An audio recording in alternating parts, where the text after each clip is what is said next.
ভাইরা, আল্লাহ নবী সাল্লাল্লাহু আলাইহি ওয়াসাল্লাম ভাবলেন 15 বছর। ভাবার কারণ হচ্ছে 5টা। কয়টা? ভালো করে খেয়াল করেন। নবীজি সাল্লাল্লাহু আলাইহি ওয়াসাল্লাম দীর্ঘ 15 বছর ধরে 5টা বিষয় নিয়ে ভাবতেছিলেন। কিন্তু আল্লাহ নবী সাল্লাল্লাহু আলাইহি ওয়াসাল্লামের কাছে যখন তার বয়স 40 হয়ে গেল, জিবরাইল আমিন একদিন তার কাছে এসে হাজির হয়ে গেলেন। জিবরাইল আমিন যখন হাজির হলেন, ইন্নী বুইস্তু মিনাল্লাহ, আল্লাহর পক্ষ থেকে এসেছে আমি রুহুল আমিন। এরপরে তিনি আল্লাহ নবী সাল্লাল্লাহু আলাইহি ওয়াসাল্লামকে বললেন, আল্লাহ আপনাকে নবী হিসেবে মনোনীত করেছেন, আল্লাহ আপনাকে একটা ওহী দিচ্ছেন, ইকরা। আল্লাহ নবী বললেন, মা আনা বিকারিন, আমি তো পড়তে জানি না। আবার তাকে বললেন ইকরা, একটু চাপ দিলেন তার বুকে, বললেন ইকরা পড়ুন। নবী বললেন পড়তে পারি না।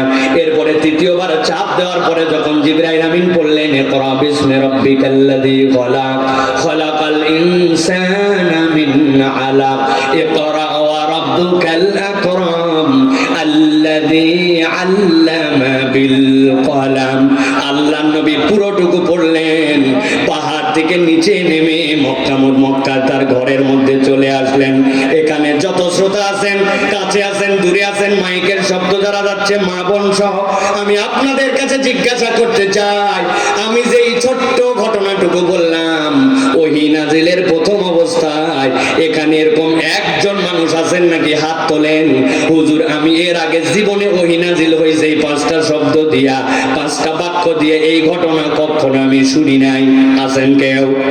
সবাই আমরা জানি এইটা আল্লাহ নবীর ওহী নাজিলের এই প্রেক্ষাপট, কিন্তু হৃদয়ের মধ্যে ভিন্ন একটা কথা কখনো আমাদের উদয় হয় না। আল্লাহ নবী দীর্ঘ 15 বছর পর্যন্ত 5টা বিষয় নিয়ে ভাবলেন।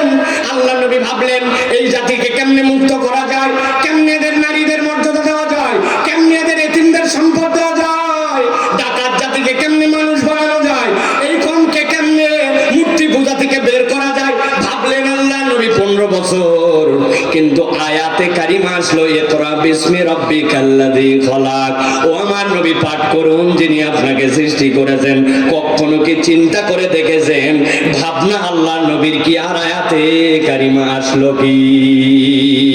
আমাদের মন তো এরকম মনে হয়, আল্লাহ যদি বলতেন নবী যান আপনি তাওহীদের দাওয়াত নিয়ে চলে যান, নবী যান আপনি যাওয়ার পরে যুদ্ধ বন্ধ করার পলিসিগুলো এখানে বলে দিচ্ছি, এইভাবে আপনি কার্যক্রম শুরু করেন, এরকম একটা ওহী আসলো না। কিন্তু পৃথিবীর সব মুফাসসিরিন কেরাম একমত, পৃথিবীতে কিয়ামত পর্যন্ত আর কোনো পয়গম্বর আসবেন না। কিন্তু দুনিয়া চলমান থাকা অবস্থায় জাহিলি যুগের আসর, জাহিলি যুগের আমল, জাহিলি যুগের কার্যক্রম কোথাও না কোথাও আসবে, কম আর বেশি চলবে। কিন্তু এই জাহিলি যুগকে যদি কোরআনের যুগে রূপান্তর করতে হয়, আল্লাহ প্রথম যে আয়াতে কারিমা দিয়েছেন ওর মধ্যেই আল্লাহ তার থিম ঢুকায় দিয়েছেন। আল্লাহ মূলত বুঝাতে চান, বান্দা তুমি তোমার জাতিকে যত আগায় নিতে যাও, তুমি যদি তোমার জাতিকে আল্লাহর পরিচয়ে শিক্ষিত করতে না পারো, কোরআনের দীক্ষায় দীক্ষিত করতে না পারো, আল্লাহর পরিচয়হীন জাতি যদি হয়, তাহলে ওই জাতি দ্বারা কখনো সমূলে তাদের পরিবর্তন আনা সম্ভব নয়। আমার কথা নয়, আল্লাহ রাব্বুল আলামিন বলছেন ওয়া কাযালিকা আওহাইনা ইলাইকা রূহাম মিন আমরিনা মা কুনতা তাদরি মাল কিতাবু ওয়ালাল ঈমান।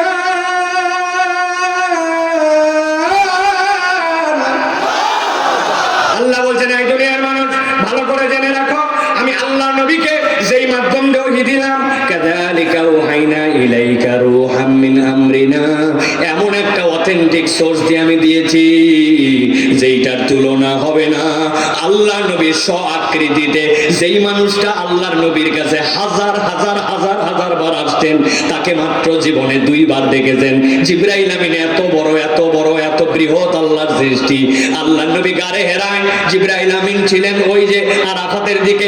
আল্লাহ নবীর অনুরোধে যখন জিবরাইল আমিন নিজেকে প্রকাশ করে কেবল 2-4টা পাখা মেলে দিয়েছেন, পিছনের দুনিয়ার থেকে 12 লক্ষ গুণ সূর্যটা পিছনে আড়াল হয়ে গেছে। আল্লাহ এত বড় সৃষ্টি জিবরাইল আমিন দিয়ে আল্লাহ বলছেন আমি আপনাকে কোরআন দিলাম।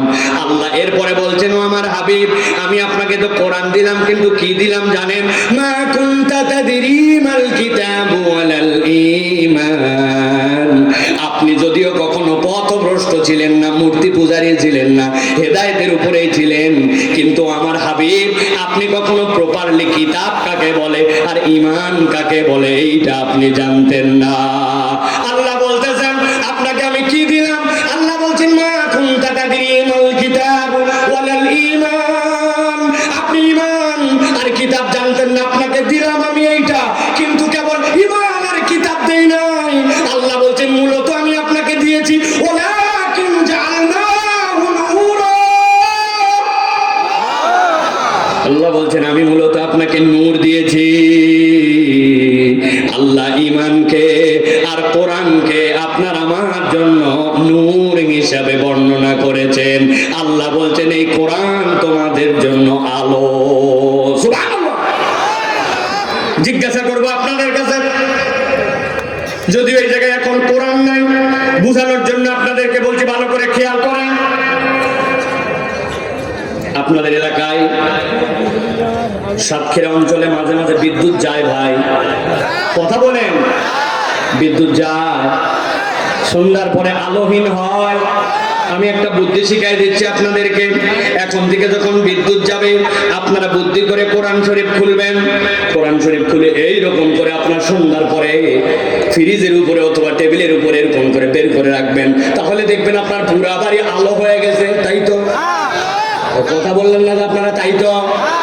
কেন একটু আগে আপনারাই কেবল বললেন ওয়ালাকিন জাআলনাহু নূরা, কোরআনকে আল্লাহ আলো করে পাঠাইছেন, আবার এখনই বলতেছেন আলো হবে না।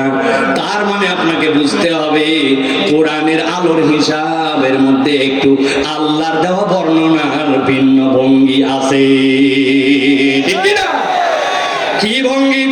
এখানে যারা আছেন আমার সামনে, আমি আপনাদের কাছে জিজ্ঞাসা করি, জীবনে একবার হাত ভাঙ্গা, পা ভাঙ্গা, মাথা ভাঙ্গা এক্সরে করছেন অথবা এমআরআই করছেন অথবা জীবনে একবার সিটি স্ক্যান করছেন, এরকম কোন রোগী এখানে আসেন নাকি ভাই? জীবনে এক্সরে করা লাগছে এরকম আছেন ভাই? বাবা, দেখি সবাই এক্সরে করছেন। ভালো করে খেয়াল করেন, আপনাকে এক্সরে রুমে নিয়ে গেছে, যাওয়ার পরে বলছে আমরা বাহিরে গেলাম, ভিতরে আপনাকে যখন বলবো দীর্ঘ একটা নিঃশ্বাস নিয়ে আপনি দম বন্ধ করেন, তখন কিন্তু দম বন্ধ করবেন। আবার যখন ছাড়তে বলা হবে ছেড়ে দিবেন। আপনাকে ভিতরে নিয়েছে, নেওয়ার পরে বলছে জোরে করে নিঃশ্বাস টানেন, দম বন্ধ করেন।